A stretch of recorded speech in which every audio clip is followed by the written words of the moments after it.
From your favorite podcatchers and our YouTube channel featuring scenic videos, this is Kaijuvision Radio, Episode 34, Godzilla Tokyo S.O.S.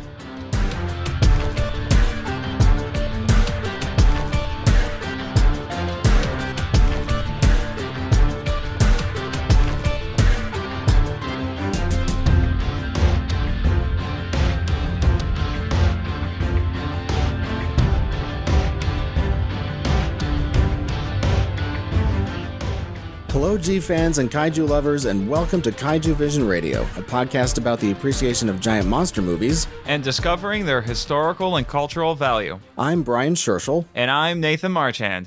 And in this episode, we will be covering the 2003 film Godzilla Tokyo S.O.S. The only direct sequel in the Millennium series. And the final movie in the, what we're calling the Tezuka Trilogy. The movies from 2000, 2002, and 2003.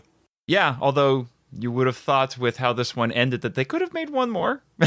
Just saying. Instead, we'll be doing something very different after this one. Oh, yeah.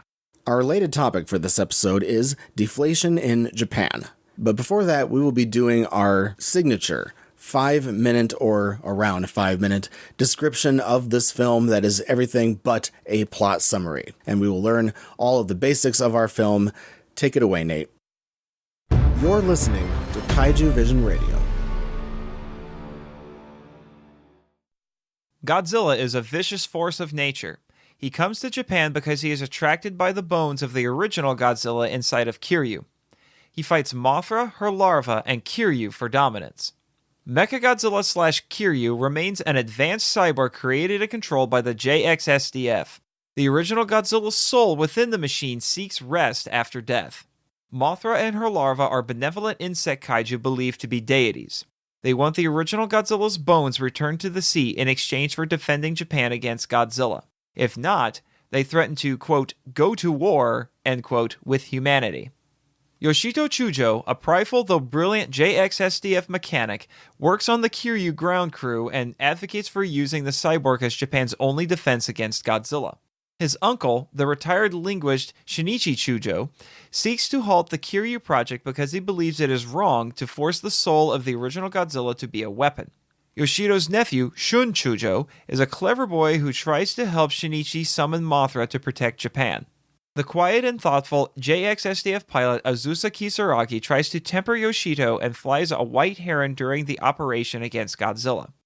Kyosuke Akiba, a doubtful and tough JXSDF pilot, joins the Kiryu squadron and often berates Yoshito because of his uncle's claims. The Shobijin are Mothra's twin fairy priestesses insisting that the original Godzilla's soul should be freed from Kiryu. The human and kaiju plotlines are unified. The characters' jobs and subplots all revolve around combating, controlling, or communicating with the monsters. The JSDF engage Godzilla with tanks, missiles, fighter jets, and macers throughout the film, but they are destroyed as usual. The Imago, or adult Mothra, is summoned by a symbol created by Shun and battles Godzilla, but she is unable to defeat him. Later, she is incinerated by Godzilla defending her twin larva. Kiryu is launched during the fight, but the cyborg is heavily damaged and loses power. The problem is solved when Yoshito repairs Kiryu and the cyborg resumes its battle against Godzilla, severely wounding him. The larva then cocoon Godzilla in webbing. The original Godzilla's soul takes control of Kiryu and flies Godzilla out to sea, where it crashes them both into the Japan Trench. The screenplay by director Masaki Tezuka and anime writer Masahiro Yokotani is a simple action thriller with a handful of characters, a focused story, and many themes. With a healthy budget, special effects director Eiichi Asada continued the Millennium series' trademark use of both traditional tokusatsu methods and new CGI techniques. A slightly modified new Godzilla suit with a large chest scar was created for Tsutomu Tom Kirigawa. The Kiryu suit remained effective. The standout, though, was Mothra, who was realized through a combination of CGI and puppetry. This film has some of the best wing effects ever seen on Mothra or any flying kaiju. Elsewhere, CGI was used for fighter jets, missiles, and yet another underwater shot of Godzilla swimming. This is a fairly light film that explores serious themes to add gravity. Thanks to the addition of Mothra and spiritualism, this is more of a fantasy film despite all of the sci-fi trappings. Overall, this isn't an experimental film since it features many elements from past Godzilla movies. However, it does try to utilize the idea of Kiryu having the soul of the original Godzilla, a concept unexplored in the previous entry. This film reinforces the style of 1961's Mothra by featuring Dr. Chujo, the Shobijin, and a greater amount of fantasy. It also reinforces the style of Godzilla vs. Megaguirus with its story and cinematography, among other things. Godzilla against Mechagodzilla was relatively successful, so Toho greenlit a direct sequel. Mothra and Showa series actor Hiroshi Koizumi were added to further broaden the film's appeal and attract longtime kaiju fans. Like the previous entry, it was intended to be a safe and profitable film. The movie was released December 13, 2003 on double bill with the children's anime film Hamtaro Hum Hum Grand Prix, opening third at the box office. It grossed 1.3 billion yen, approximately $12 million, and sold 1.1 million tickets. TriStar released it stateside on DVD in 2004, and Sony released it on Blu-ray in 2014. It's generally liked by the fanbase. No footage was cut in the dub version. However, both the dub and the subtitles refer to Kiryu as Mecha-G because Hong Kong-based Omni Productions were concerned that using the kaiju's actual name could confuse viewers who hadn't seen the previous film, and the name Mechagodzilla didn't match lip movements. There are several forces at play. Spiritualism and reason clash as characters like the Shobijin and Dr. Chujo insist that the original Godzilla's bones should be returned to the ocean, while other characters like Prime Minister Igarashi say Kiryu is Japan's only defense against Godzilla. Nature and patriotic duty come into conflict when the Shobijin promise Mothra will protect them, but she is distrusted because she attacked Tokyo in 1961. Eventually, Kiryu goes berserk again, although this time it is more benevolent toward the humans. The JXSDF continues its operations against Godzilla and maintains Kiryu. In a post-credit scene, experiments are seen being conducted on kaiju DNA, presumably by the JXSDF. Many themes are expressed throughout the film. The Shobijin state that humans should not, quote, touch the souls of the dead, end quote, referring to the soul of the original Godzilla within Kiryu. A proverb inscribed on the Infant Island talisman says, quote, life has to be lived within the time nature allows, end quote, which serves as a warning against violating natural laws. Dr. Chujo admonishes that humanity, quote, crossed the line between mortals and gods, end quote, when they used the bones for Kiryu, which he likens to humanity creating nukes that revived Godzilla. The Shobijin later say, quote, humanity must recognize its mistakes and correct them to find redemption, end quote, which is echoed later by Prime Minister Igarashi when he says their hollow victory against Godzilla has taught them humility. This concludes part 1 of the podcast. You're listening to Kaiju Vision Radio. In part 2 of the podcast, we do an opinion and discussion on the film that we're covering. So, Nate, what did you think of this? I like this one more on my most recent viewing than I think I have before. This isn't one I've watched very often, and the first time I saw it, I was harboring some ill will toward it because of my disappointment with the previous one, and I think that was terribly unfair. I like this movie about 5 times as much as I did before we started this podcast. It is really good. I like it a lot, and I was really stunned by a lot of features of it, but essentially the fundamentals of this movie are absolutely rock solid. This might be one of the more underestimated entries in the Millennium series. It probably is. It's sticking to a lot of Millennium series formula stuff. This is Tezuka, and Tezuka more or less created the template for the Millennium series, but it's still really good. It's like saying, oh, this Sekizawa script is a lot like one of these other movies. Well, he invented the formula. He can use the formula. Seeing this movie in chronological order also improved my perception of this film, because this is one of those things where, especially with the special effects in this movie, it's a kind of thing where maybe you don't miss it until it's gone. I missed it already with the newer movies that came out recently.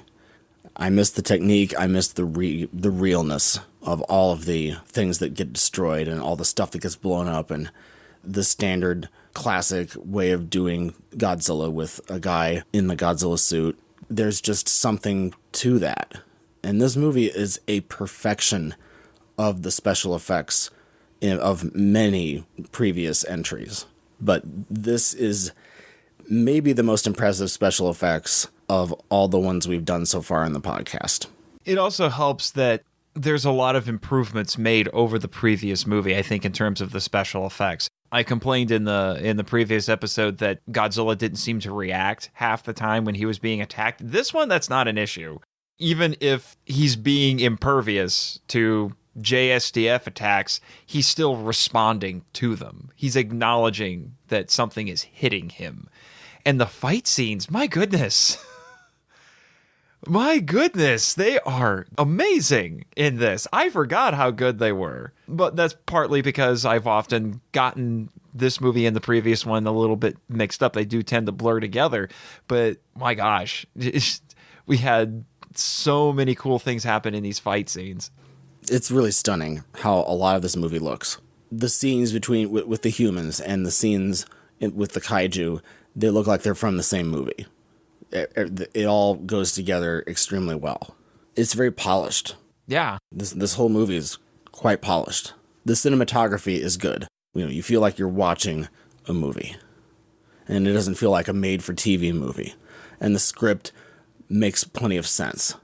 There's plenty of involvement of the human plot in the third act of the movie, too. We're not just going to a monster fight and then them announcing it. There's stuff going on integral to the story through the whole time. And so the humans have plenty of stuff to do. And yet, it doesn't feel like the human plot is weighted too much. Because this movie comes off at 91 minutes. And it's I know, your preferred ideal running time. Yeah, and everything was done that they needed to do in this movie by the time the 90-minute mark came around. We didn't spend a whole bunch of time with a bunch of pseudoscience. We didn't have a talking competition in the script about who can say the most stuff and who say the most nonsense. How much techno jargon we can just jam into everything. It's not simple. It's focused, and it knows what it's doing, and it behaves like a Godzilla movie should. Which is astonishing because we do have a fair amount of characters in this entry. Mm-hmm. We've got at least 5 that we follow a lot, and then the Shobajin are showing up fairly often throughout the film, so it juggles them very well, I have to say. Yeah, as far as length, I would rather see less time rather than have extra time and have that extra time consist of stuff that's just plain weird. And so this is going the right direction. I also like this movie better than Godzilla and Mothra: The Battle for Earth. I'm not surprised. You tend to like the Millennium series more than the Heisei movies anyway. True. We didn't have an Indiana Jones sequence at the beginning. Oh, thank God. Yeah, there's something to be said for that. Speaking of the beginning of this movie, everything before the opening titles, that's fantastic. It's absolutely fantastic. We needed an opening like this to a Godzilla movie. It was so needed. It's engaging. There's so much stuff that we get to see that is exciting. And it's funny, before I was complaining in Biolante about how we begin with text going across the computer screen, but then what do? We immediately see Mechagodzilla. Oh, yeah. And we have our nice visual of Mechagodzilla that we've had in our 2 previous, or our 2 70s Mechagodzilla movies, at least especially 2. But the last one, we had that shot as well. Mm-hmm. But then we get that. But then especially the part with them seeing Mothra and getting the reveal of Mothra, the whole scene with the Air Force. Incredibly well done. Yeah, the JASDF. And that's especially good. It's realistic, it's engaging, it's exciting. It totally gets you in the mood to see a Godzilla movie. And especially from about 4:39 up to when the titles come across the screen. That's perfect. That's exactly how it's supposed to look. And there is indeed a way that you're supposed to make a Godzilla movie. And this is how you do that. And the music during that scene is so great too. It's absolutely what you would want it to be. Oshima is always amazing. In the effects, especially the Air Force part. And with Mothra, wow, that looks great. That's probably the best looking CGI that this franchise has had so far. I am astonished, really, how good it is. Yeah, it holds up very well. It does, probably better than any of the other, with the exception of maybe GMK. The CGI in this is the best looking and holds up the best out of any of the Millennium movies so far, anyway. Getting back to the special effects, all of these moments where Godzilla or Mothra or a Mechagodzilla, they're being shoved into all of these buildings, and of course, all of those buildings are models, and then they fall apart so well as they're crumbling, and then all the smoke and all the stuff in the air. This is very well managed and very specific with how they wanted it to look. It looks incredible. All of these, especially the National Diet Building. Oh goodness! It's like 6 different pieces of that moment that we get in rather quick succession there. As that happens, that's really one of the greatest moments in a Godzilla movie ever for me. Is that the first time I watched this, I sort of thought, yeah, that's what I would expect. Because everybody writes jaded reviews and cynical reviews of movies now as like a career. People make careers out of just being a cynical jerk about stuff. Oh, you mean they go on that movie database and they just troll every movie?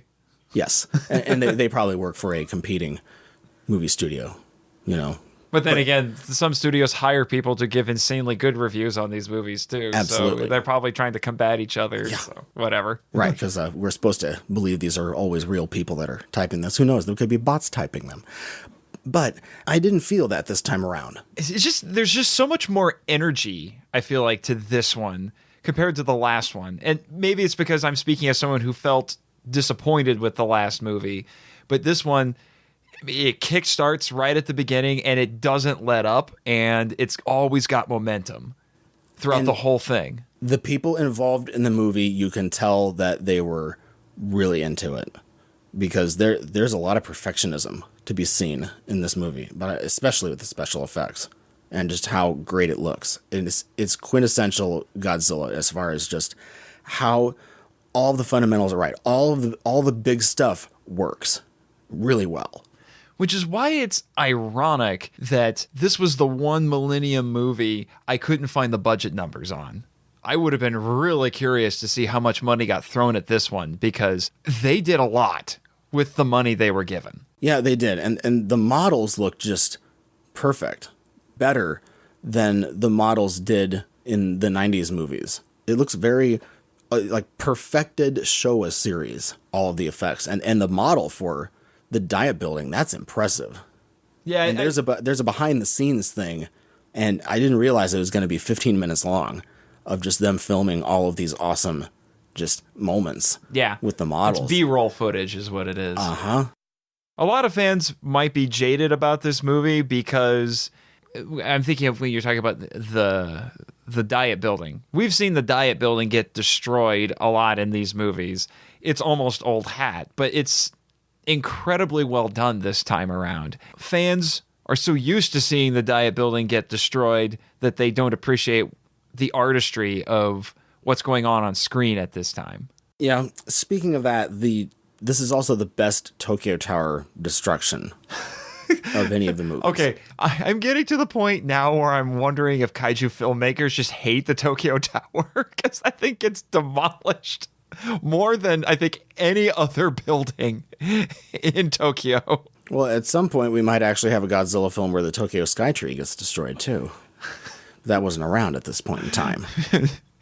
You think, but seriously, I need to start a tally. How many movies does this tower get leveled? Because it's everywhere.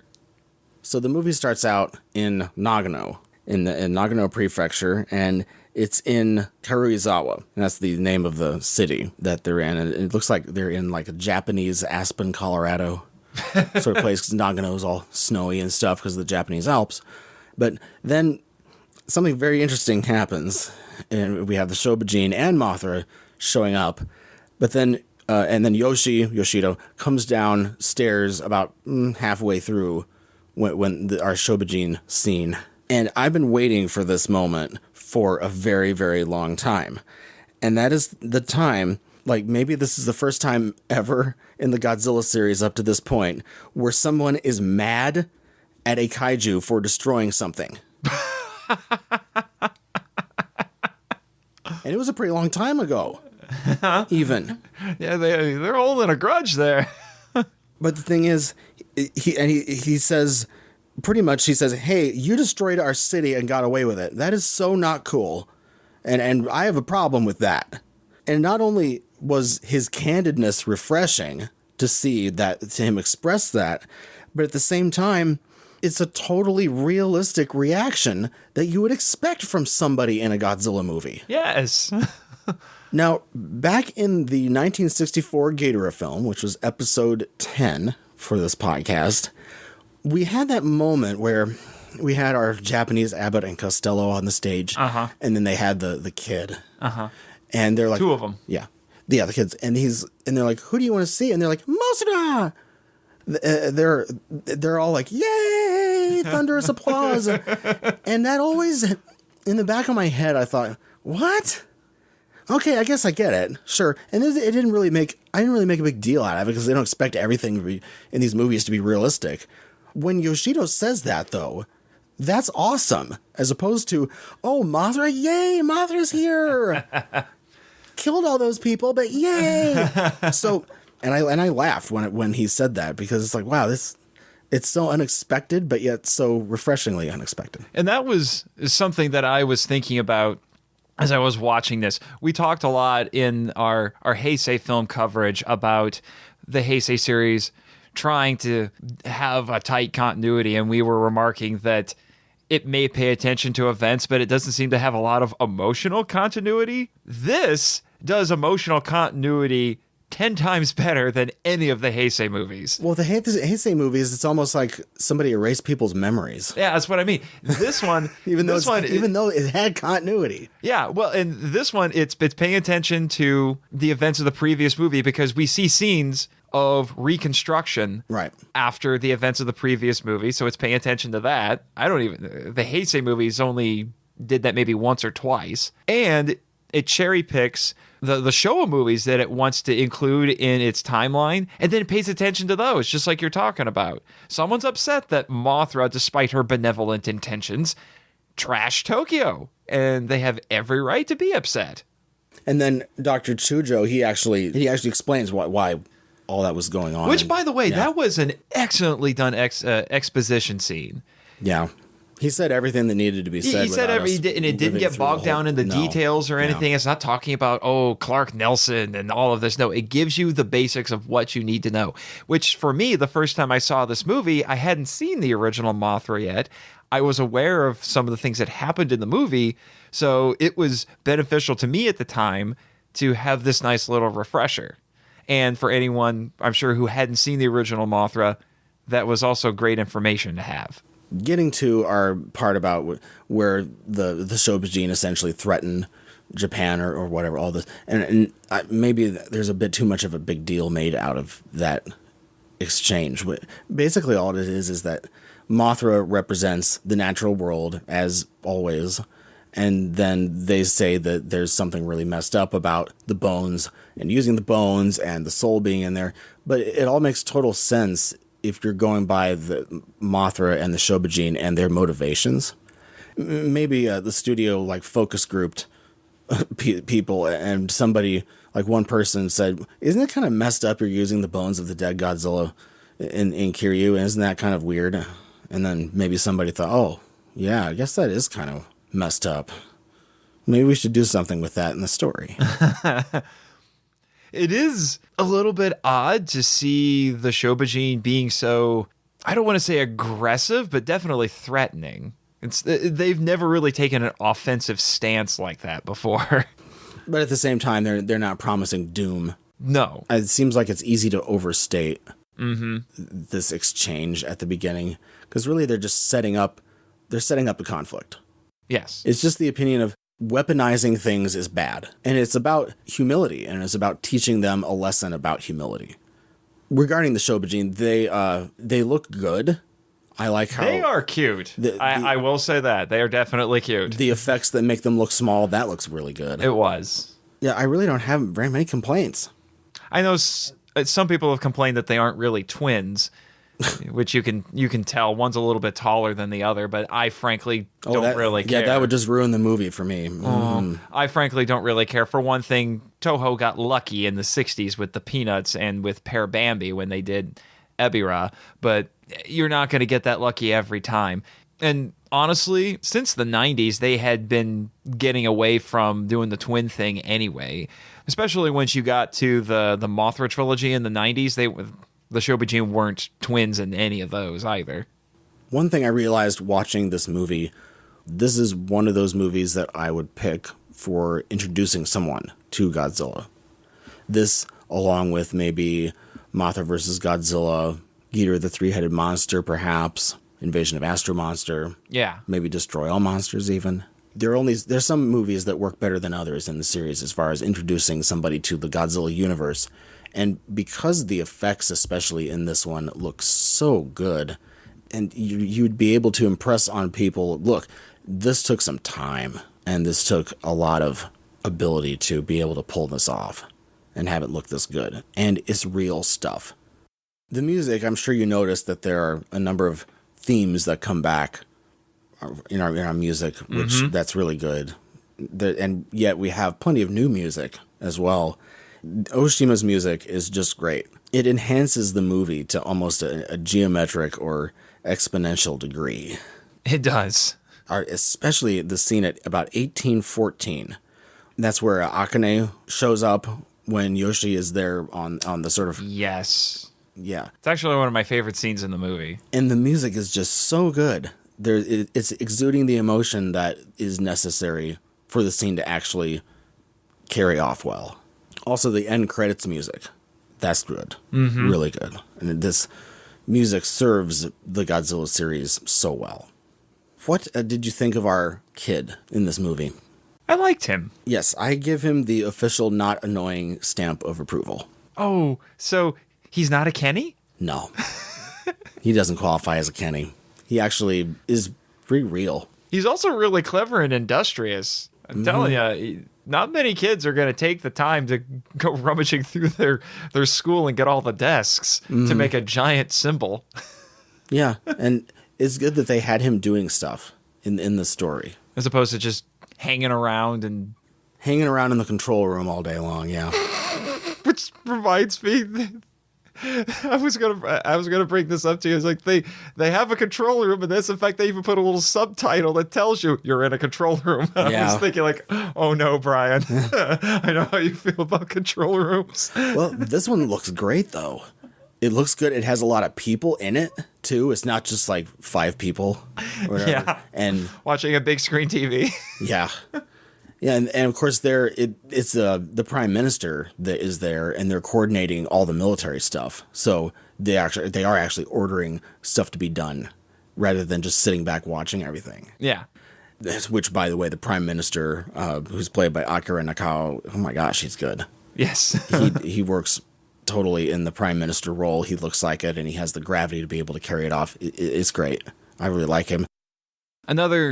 A great emotional moment, I thought, in this one was you're about 57 minutes, 20 seconds in. Yoshido is running around trying to find his uncle and his nephew, and they've been buried under some rubble, and he finds them. And his nephew is really excited to see him, is very grateful for him to be there, and he calls him uncle. And that's kind of their thing throughout the whole movie. Yeah. He says, "Don't call me uncle." And he does the same thing. He calls him uncle, and it's just don't call me uncle. But it's put into this completely different emotional context. Yeah, and it's very touching because he's running around trying to find him. He honestly thinks that they both died. So it was a great emotional moment. I thought very touching. The Yoshi character overall is pretty good. Yes, he has a nice arc in this movie as well, because he goes from being very outspoken against Mothra and advocating for Kiryu despite all the things that they're telling him, to realizing I was wrong and we need to do things differently here. Yes, right. I need to make the robot work because we need the robot right now. But after this, I'm done. The scene where There was a complaint that I saw on that movie database regarding, the fact that whether they're saying, oh, it's not all that harrowing or tense or anything when Yoshito is working on Kiryu and trying to fix Kiryu. I thought, well, haven't there been a lot of scenes in these Godzilla movies where somebody has to repair something in time for something else? That was the last movie. I think that might be what they're complaining about. Well, is that it was a lot like the previous movie, because that's how the last one ended too. Well, and then Dimension Tide and Megaguirus, that he had to fix the little computer program. But I don't know, wasn't there a scene in Destroy All Monsters that they had to use this? Yeah. They had to use that tool to cut the thing off of the. Yeah. How long was that? Like 7 minutes? It was long. Felt like it. It was long. And so it's something that is done, I guess. It wasn't boring, and it wasn't all that long either. But it was interesting. You had to get to that point so that Mechagodzilla could screw up again and then finish off the movie for us. Mm-hmm. But I didn't have all that much of a problem. I wasn't saying, "Oh, this is so boring." I wasn't complaining. Like you said, professional complainers. It might be. It's just that, this movie might initially appear as it's just rehashing stuff, but it has its own thing going, and it looks so good. I almost don't even want to complain. The special effects look so good. Mothra looks perfect. Yes. It's perfection. The wings definitely are the best I've ever seen them. And then there's the atmosphere around Mothra, all of the music, the Mothra theme when Mothra first appears. At about 38:52, that appearance of Mothra, what an entrance. How to establish Mothra, how to establish the atmosphere and the feeling, and to get us all excited. That's fantastic. And it's just, she has this this majestic, it looks absolutely wonderful. All the kaiju are handled amazingly well in this. Yeah, and Godzilla looks great. I have no complaints about that. And the way the plates on his back light up before, like, it's sort of like it flickers a little bit. Mm-hmm. That's nice. Yeah, and he has a great entrance too. Yeah. I mean, it's a variation of an entrance that we've seen a couple times before, but it looks so good in this one. Yeah. With the water swelling as he comes up. And then all the missiles that are hitting him in the water. Yes. When they're using the missile attacks. That looks good. That was... I forgot how good that looked, too. Because I think that was a scene that they filmed in the big Toho pool, but they inserted it into an actual shot of the city, and it looks dang good. Yeah. Some of the best matting I've seen in any of these movies. And we get Mothra's song again.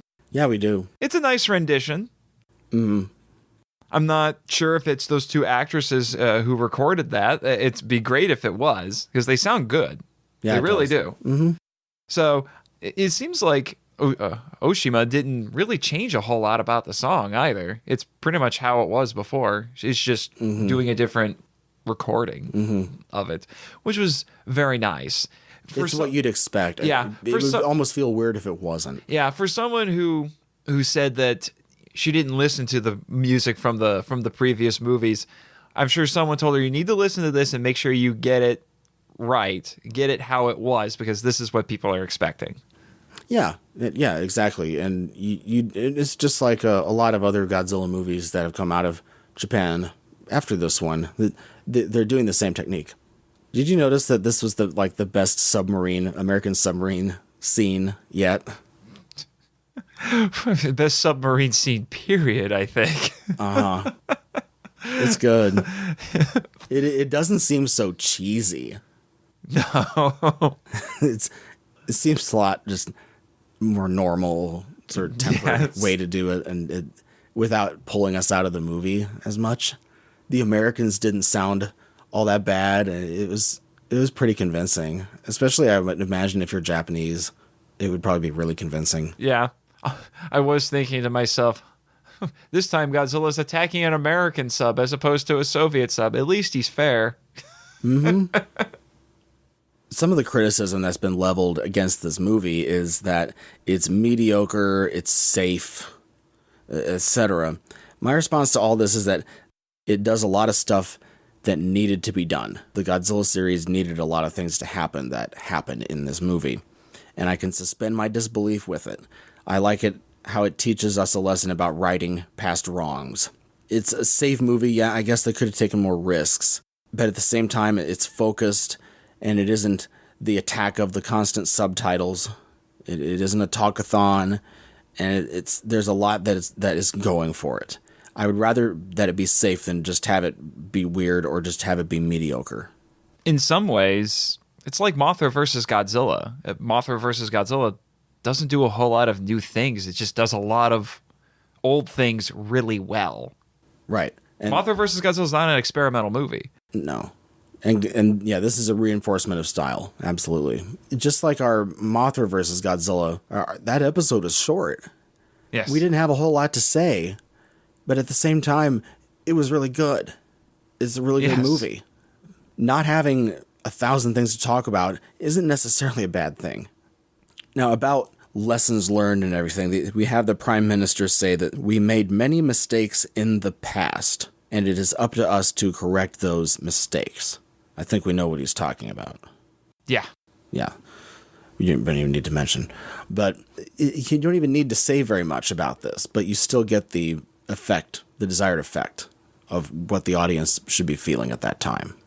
Just like in Shin Godzilla, a similar moment is felt in that elevator scene that I'm sure if you've seen Shin Godzilla, you remember. Mm-hmm. It was good. I liked it. It's very Japanese to have this playthrough in this movie like this. Mm-hmm. And they do it without having to talk for 10 minutes about it.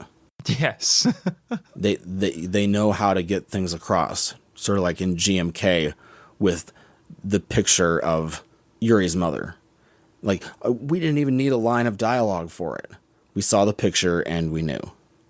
And this is one of those times in the Godzilla series where less is more.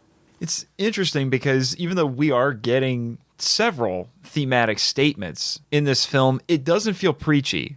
No. There are points in the Heisei movies where it felt kind of preachy, but it's not getting drilled here. into your head. Not here. No. They all build off of each other. Mm-hmm. I think that's what I liked about it. Even though it's several different ideas, they all relate back to one another.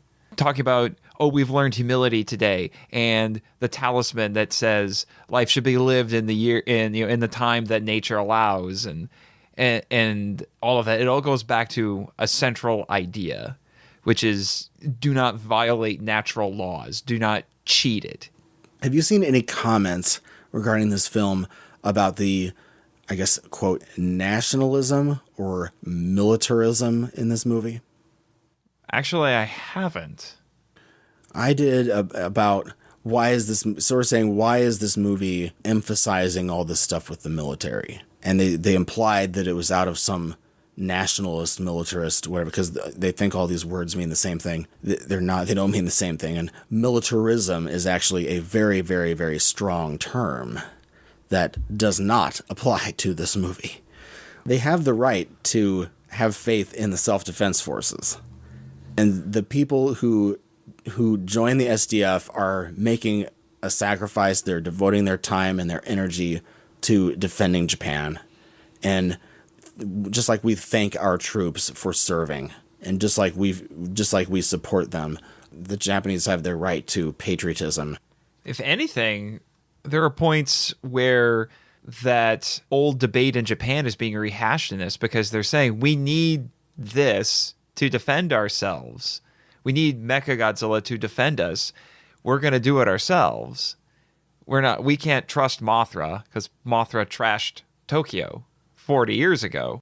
And that's the implication, is that Japan needs to be able to defend itself, right? Yeah. Did you like the outfits that the JXSDF? Yeah, they still have some of the same stuff that they had before. I still want one of those hats. Yeah. And also I did like and again, this was just something that was just barely mentioned, and they moved on because that's how you do it. But you saw that Akane and company were going to the United States, yes, to hone their flight and pilot skills more. Mm-hmm.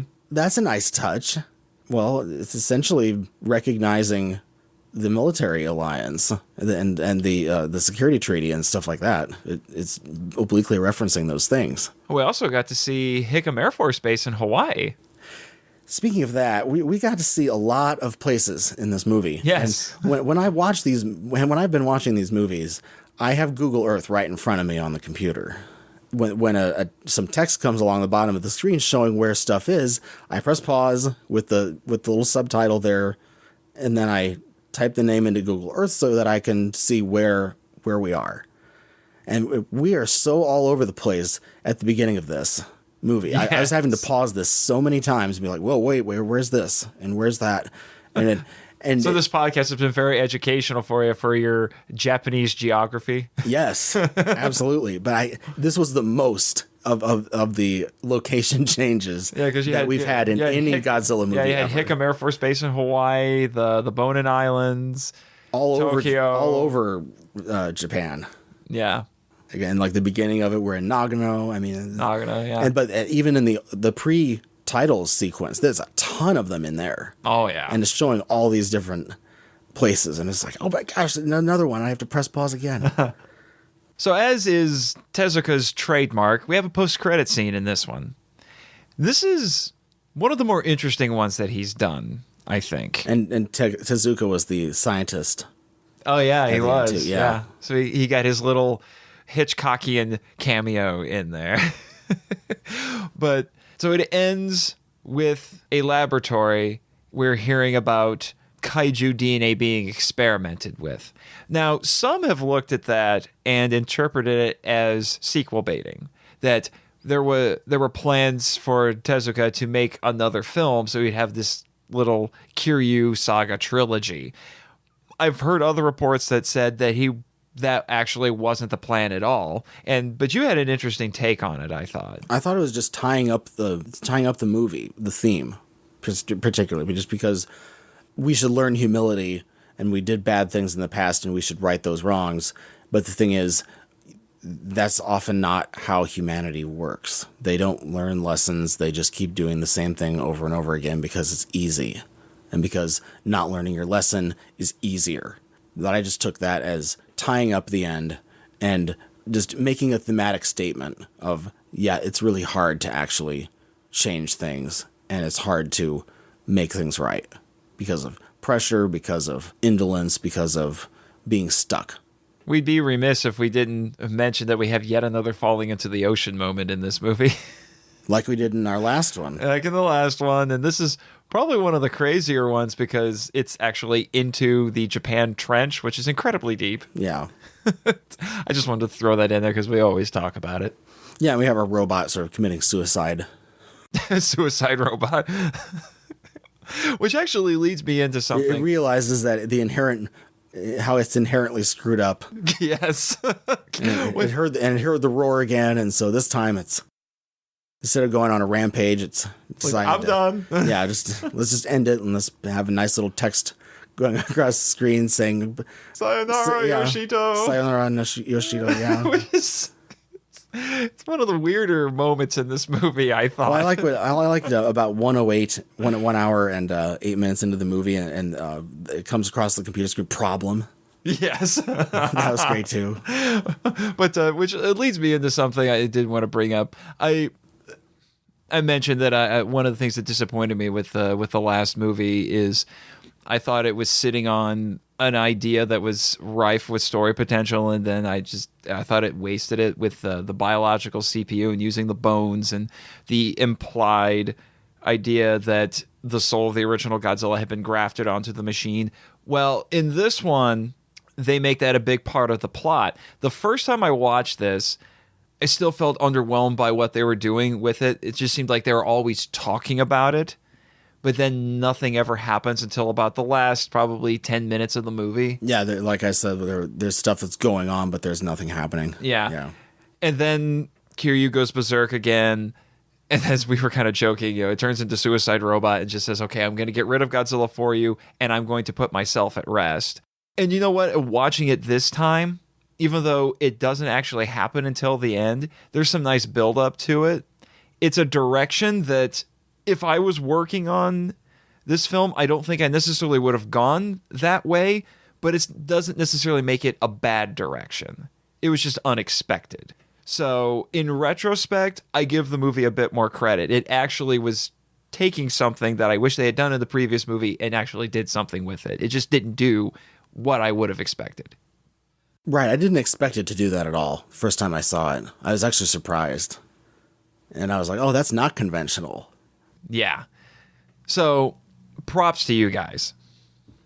Tezuka's Godzilla fanboy card gets displayed a lot in this. We could go into a lot of the homages that are made, but one of my favorites is we get what I call the Showa-era judo throw, because Kiryu actually goes at Godzilla, then throws him over his back, and it looks almost exactly like a shot from King Kong versus Godzilla, which is why I wrote down in my notes, I learned this from a giant monkey. Yeah. I like that. It was good. It was very exciting. Mm-hmm. Yeah, the fight is, all the fight choreography is... It's top notch. Well done, yeah. It's top notch. I'm also really fond in the later on in the fight as I had forgotten about this until I watched this movie again recently.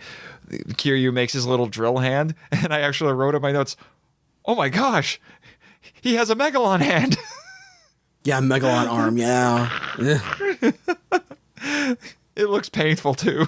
Just stabs Godzilla right in the chest with it. Well, that concludes our very largely positive review of this film. And so we can conclude that, and we can move on to part 3. You're listening to Kaiju Vision Radio. For part 3 of the podcast, we will be discussing a topic that was either brought up by the film or was going on at the time the film was released. This week, we'll be talking about deflation in Japan, so some more economics for you. And this is a lot of what was going on in Japan at the time. So to start out, we're going to do some explanations of some economic terms in order to get everybody on the same page, a little bit of Economics 101, and then we will move into the situation that Japan is currently in. So first we have deflation. And deflation is the contraction of the supply of circulated money. So when we're talking about inflation and deflation, we're talking about the money supply. Inflation is higher money supply, deflation is lower money supply. And therefore, deflation is the opposite of inflation, and it means that in deflation, the purchasing power of money that is received is higher than they otherwise would have been.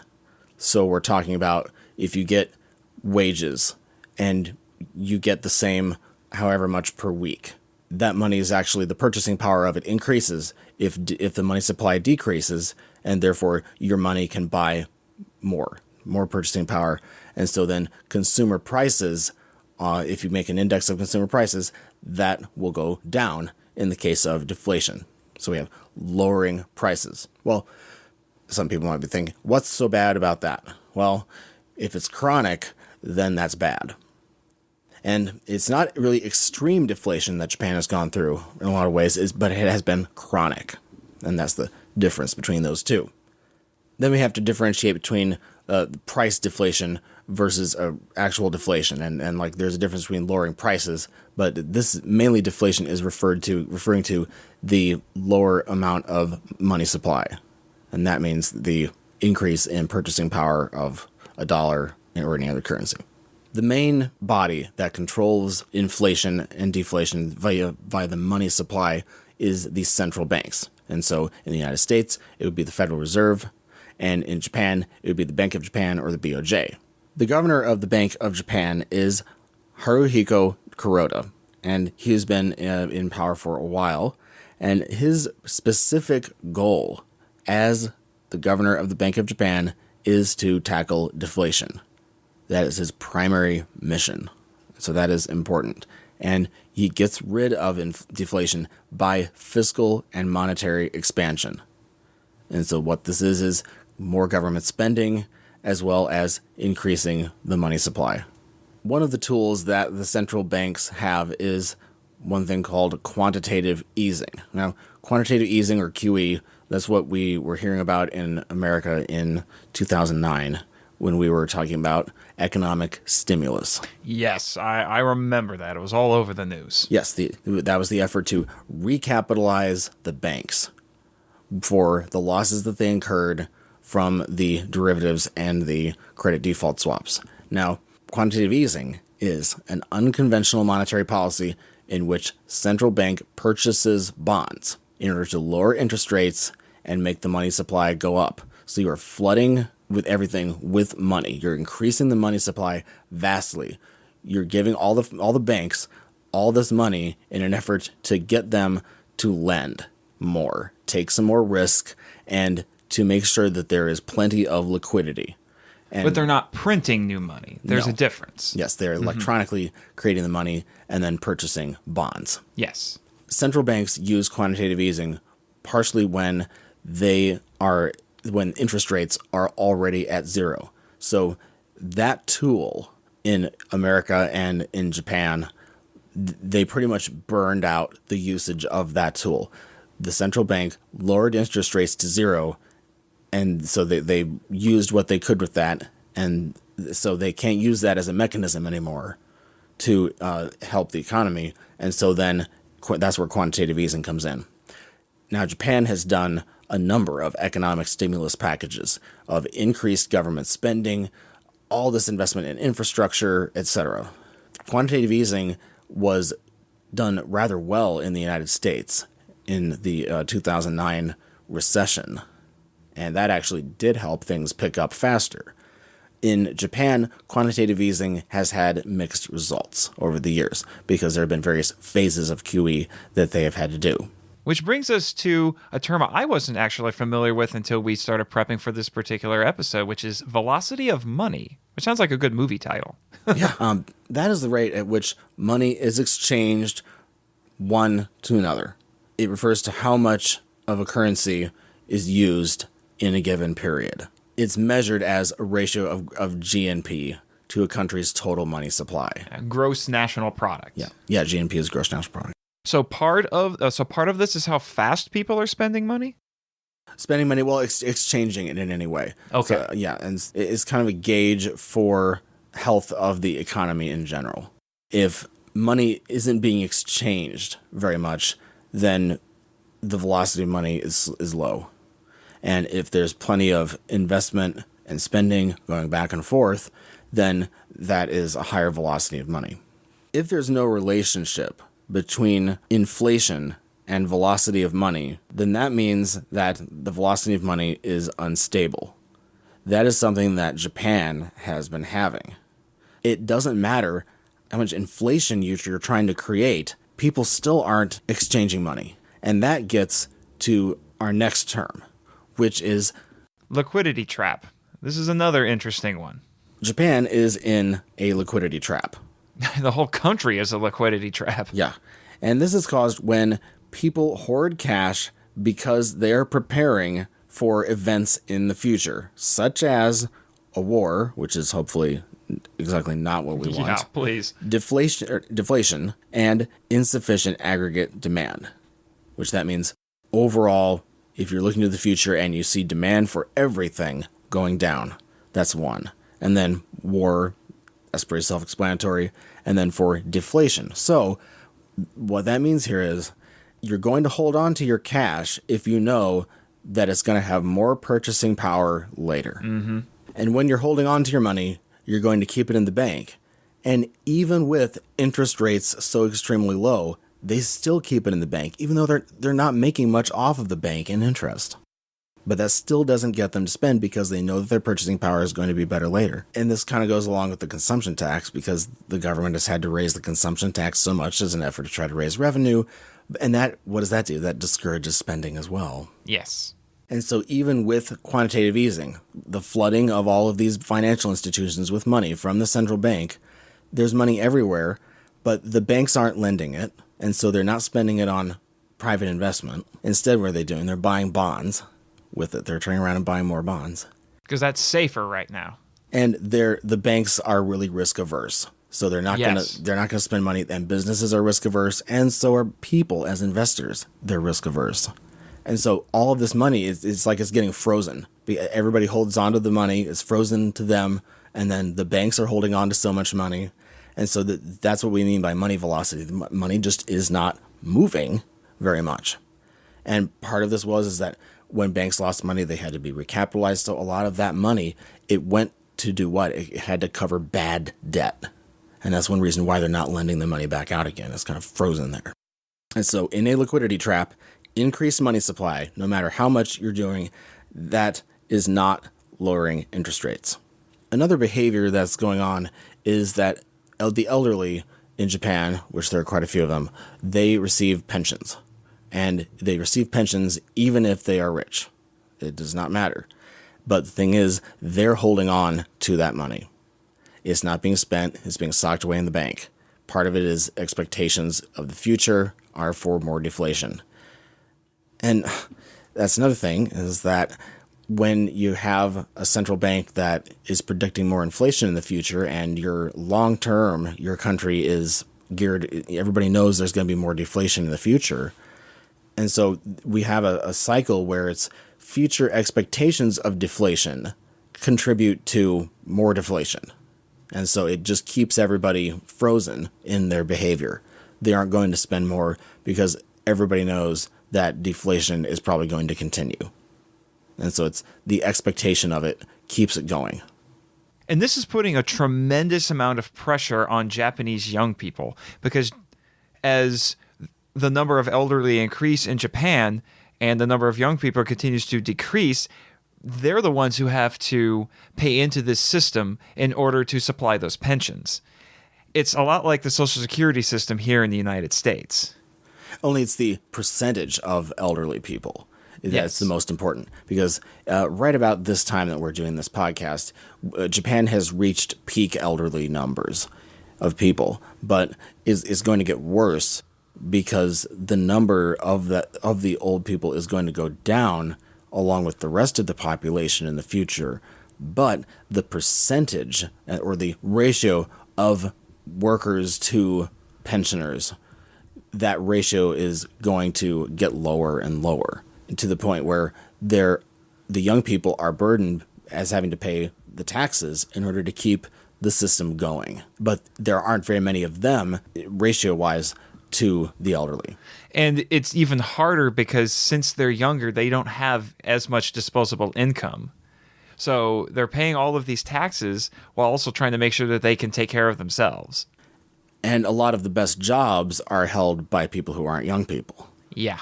And so the young people have to get jobs that aren't as good in wages in order to survive.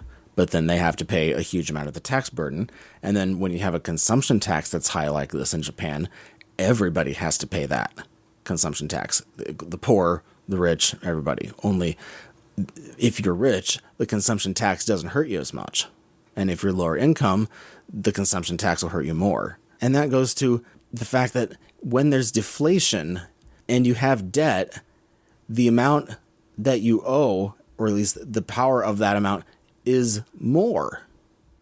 So if you borrow money and then that money becomes worth more, the purchasing power of that money increases, then your debt burden increases. And when you're Japan and you have the highest in the world when it comes to the debt to GDP ratio, you don't want all of the debt that you have to service to be worth even more than as the days go on and years go on. To help put this into perspective, think of it like this. Say you borrowed $50 today, but then because of deflation, the value of that money goes up and it'll be $55. So it increased your debt despite the fact that you didn't take any more money out of the bank. And this happens with anybody's debt, the bank's debt, personal debt, and as well as national debt. So a very scary position there as well. You want some inflation so that the value of that money decreases. Now we can get to the big idea here, which is the downward spiral or the deflation cycle. And this is a very scary concept as well. If you start with deflation, you have lower prices for goods and services. I guess maybe some people would think, oh, that'd be great. Well, sometimes it is, sometimes it's not. There's good deflation, and then there's just chronic deflation, chronic mild deflation, which is what Japan has been hit with. So when you have those lower prices for those things, then that means that there's less money moving around because of the lower prices of goods and services, but also the company that makes those goods or services makes less money. As a result, that puts pressure on them, and then they have to lower their production in order to try to keep the price of that good up. And then when you lower production, what happens? You have to lay off workers. You have to reduce wages. And so then that results in increasing unemployment because you have to let people go. But the thing is, when they don't have any wages, then they're not going to spend as much. Yeah. And that means less spending on goods and services. And in turn, lower demand for the goods and services. Which then leads to oversupply of goods and services. Yes, because of the decreased aggregate demand for those goods and services. And then that does what? Lower prices. So it's right back to the beginning of the cycle. Yeah. And so that is our vicious cycle that Japan has been going through. And really, Europe has had deflation as well. The United States, not as much, but we have had deflation. Not chronic, though. But Europe is a bit more chronic. But Japan is like the textbook case for it. And they're doing everything they can to try to cause inflation and to try to get people to spend money in order to increase the velocity of money and get the economy more healthy. But now everybody's stuck. It's a rut. And of course, there's good inflation. There's bad inflation too. But this is chronic deflation. An interesting note here is that there's been pressure from the government to businesses to raise wages. And so what's the thinking behind that? If you increase their wages, people will spend more. And the problem is They're not. They hold on to it. And so then that money gets spent, but it doesn't go back into the economy. And so there's it seems like there's a series of dead ends. Yeah. And nobody seems to be able to change their spending behaviors because the United States, our consumer economy is so gigantic. Consumer spending drives a huge portion of the United States economy. Huge. A lot of people, they spend what they have, they go paycheck to paycheck. And sometimes it's because they have to, and sometimes it's just because of their spending behavior. Saving money in the United States is not our strength. There's a bad part to that, but there's also the good part, which is the economy does pretty well. Yes. And we are even in, we have sort of low GDP growth, but it is continuing on. It's a steady growth. Yeah, it's getting steady, and it's not as bad as just very, very small GDP growth that Japan has had for a while. And sometimes they perform a little bit better than that, sometimes a little bit worse. Yeah, we mention that at the end of every episode. Yeah. Another little system that's working for more deflation is that the yen is devalued more in order to try to increase exports and try to make goods cheaper to other countries. But the problem is that when your currency is devaluing, you don't want to spend it. You want to hold on to it more. And so there are just so many pressures in Japan to hold on to their money and to save. And also, by the way, everybody, Japan has really, really serious disasters. Yes. And they can hit a lot of people. They're unexpected. And that is another reason for the saving culture in Japan, is prepare for the future because they live in a dangerous area in numerous ways of speaking. That's another thing that makes them spend less. We need to mention that the BOJ's goal is to reach a 2% inflation rate. And that's what's considered for a good, healthy amount of inflation for the economy. And that would improve things. But it is a hard target to get to. Especially in their current condition. Within the context of inflation, we would be remiss if we did not discuss a little bit about the aging/depopulation of Japan. And it's because when you have a declining population, that means lower aggregate demand for pretty much everything. It also means you have fewer workers. So fewer people generating money and spending money. And especially supporting the pension system. Uh-huh. And of course, everybody knows about a lot of this stuff with the depopulation of Japan. We're not going to be redundant. We know about the low birth rate, the very, very high life expectancy, inverted population pyramid, which means you have huge amounts of old people and barely enough at all younger people and working age people, enough to support the entire system and keep it going. Actually, the peak population in the 20th century in Japan of young people was in 1955. That was when Japan hit peak young people. And then Japan, their working age population peaked in about 1985. Before that started going down. And then we reached peak elderly somewhere around 2010-ish or so.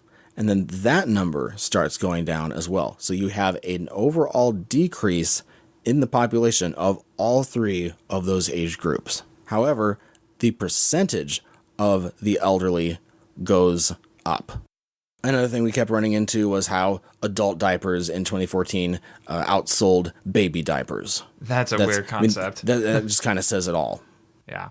And one reason why people aren't having children is why? High cost of raising children. More women are in the workforce. There's a poor life-work balance. So people are working too hard. And then everybody's living in so many small living areas. And so it makes having children is kind of impractical from that aspect. Yeah, because Japan for a long time has been a very densely populated country. Yeah, and so small living spaces, very urban environments that nearly everybody is living in, and more people are moving to the Tokyo metropolitan area than ever percentage-wise, and so there are all of these rural communities that are depopulating, and these mid-sized cities are also having problems like Sapporo, Nagoya, Hiroshima, various others, and the country is trying to help these mid-sized cities by attracting more people there, but it's quite hard because a lot of people are moving to Osaka and to Tokyo. And there are something about, we found 8 million abandoned homes in Japan. Another term that everybody has run into lately has been parasite singles, where it's people who are well into their middle age practically, and they're still living with their parents. Yeah. And they're called parasite singles because they're just hanging on, and yet sometimes they're required to be there to take care of family, or because they have a situation where they don't have to spend very much to live, and so they're cutting their cost of living. Yeah, and this is something that's been a topic of discussion in our own country because that's been happening a lot over here as well. So it's something that we as Americans would be very familiar with and sympathetic to the Japanese, I think. Yeah, there are parts of the United States population that are mimicking this trend. Probably more of the European population, because the European population in Europe is having a lot of the same issues, especially in places like Italy, Germany, a few others that are particularly older, but the percentage of elderly people is increasing quite significantly. A figure we ran into also was the fact that they're closing primary and secondary schools, hundreds of them per year, and some of them are being turned into centers for elderly people.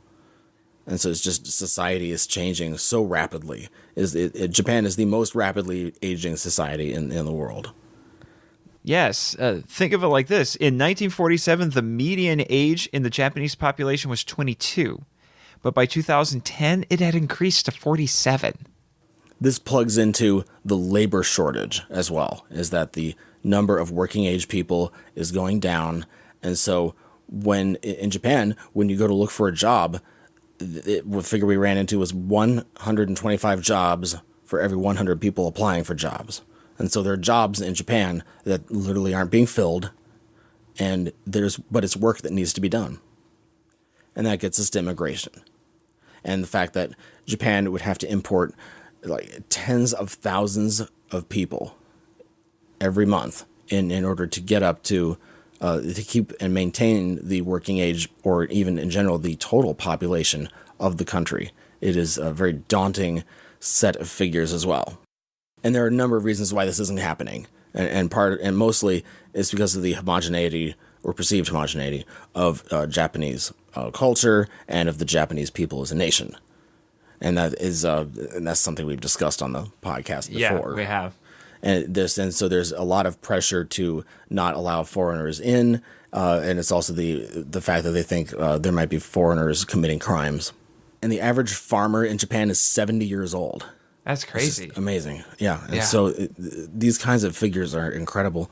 But this does plug into inflation in that there's lower demand for everything, lower aggregate demand. And so that means lower demand for housing. And so housing prices go down.